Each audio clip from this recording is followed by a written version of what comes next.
Hello সবাইকে good morning. Priyanka কর চ্যানেলে আবার একটা নতুন ভিডিওতে তোমাদেরকে অনেক অনেক স্বাগত জানাচ্ছি। আজকে রবিবারের ছোট্ট একটা ব্লগ তোমাদের সঙ্গে শেয়ার করলাম। ঘুম থেকে উঠেই সবার ফার্স্টে বিছানাটা গুছিয়ে নেব, পর্দাগুলো সরিয়ে দিলাম, জানলাটা খুলে দেব।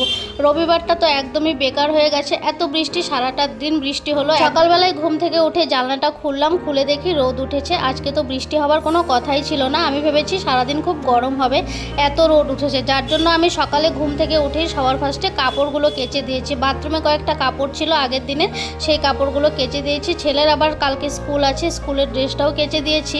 বৃষ্টিটা এসছে দুপুরবেলার দিকে, দুপুর থেকে এত বৃষ্টি হয়েছে বলার মতো কিচ্ছু নেই। যেই কাপড়গুলো আমি মেলে দিয়েছিলাম, আর বৃষ্টিটা এমন সময় এসছে আমি যখন রান্নাঘরে কাজ করছিলাম। যারা আমার ভিডিও দেখো সবসময়, তাদেরকে বলছি একটু কমেন্টস করে জানিও তো তোমাদের ওইদিকে কি কালকে বৃষ্টি হয়েছে।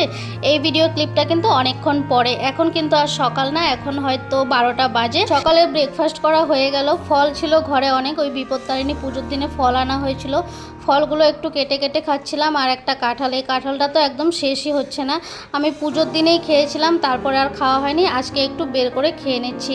ছোটোবেলায় এই কাঁঠাল খাওয়ার খুব নেশা ছিল, যখনই মামার বাড়ি মাসির বাড়ি যেতাম তখন তো এমনও দিন গেছে গাছের ওপর বসে বসে কাঁঠাল খেয়েছি। এখন তো কাঁঠাল দেখতেও ভালো লাগে না, খেতেও ভালো লাগে। ছোটোবেলায় অনেক কাঁঠাল খেতে ভালোবাসতাম। এই 1-2 বছর আগেও কাঁঠালটা আমার ভালোই লাগতো, গরমকালের এই ফলটা আমার ভীষণ ভালো লাগতো, কিন্তু এখন আর ভালো লাগে না।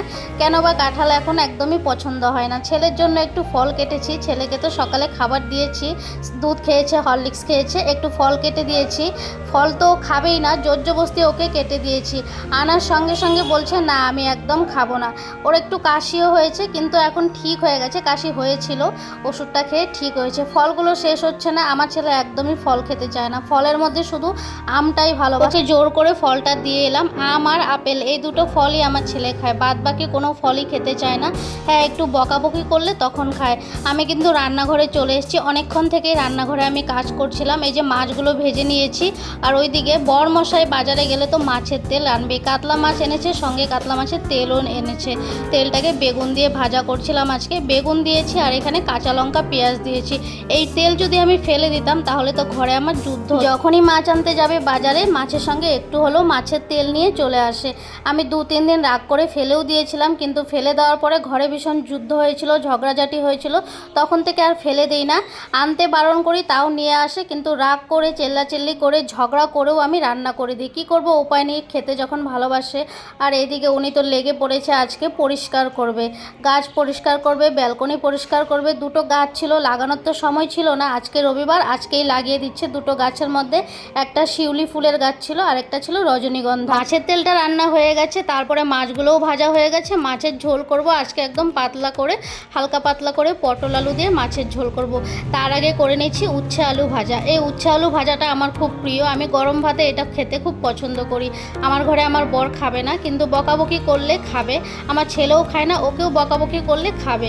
সবার লাস্টে দেখো এখানে তরকারিটাও হয়ে গেছে। এই ভিডিও ক্লিপটা কিন্তু অনেকক্ষণ পরে করা হয়েছে, উচ্ছে আলু ভাজা করে আর ভিডিও করা হয়নি, ডাইরেক্ট মাছের তরকারিটা করেই তোমাদের সঙ্গে ভিডিওটা শেয়ার করলাম। মাছের ঝোলটা হয়ে গেছে, হালকা পাতলা করে পটল আলু দিয়ে একটা টমেটো দিয়ে মাছের ঝোলটা করেছি। বাস, রবিবারের মেনু এতটুকুই ছিল, উচ্ছে আলু ভাজা, সঙ্গে ছিল মাছের তেল আর মাছের ঝোল।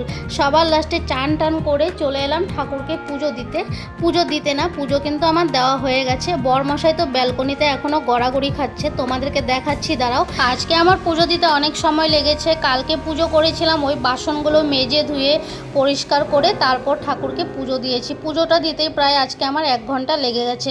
ভাগ্যিস ও কাজ করছিল ব্যালকনিতে, তারপর কাজ করে চান করলো, এসব করতে করতে আমার পুজো দেওয়া হয়েই গেছে। আর এইদিকে কিন্তু কিছুক্ষণ আগে অনেক বৃষ্টি হয়েছে, আমার কাপড়গুলো সব ভিজে গেছে। ব্যালকনি থেকে সব গাছগুলো নিয়ে ঘরের ভেতর রেখেছে, তারপর বসে বসে গড়াগড়ি খেয়ে খেয়ে ব্যালকনি পরিষ্কার করছে।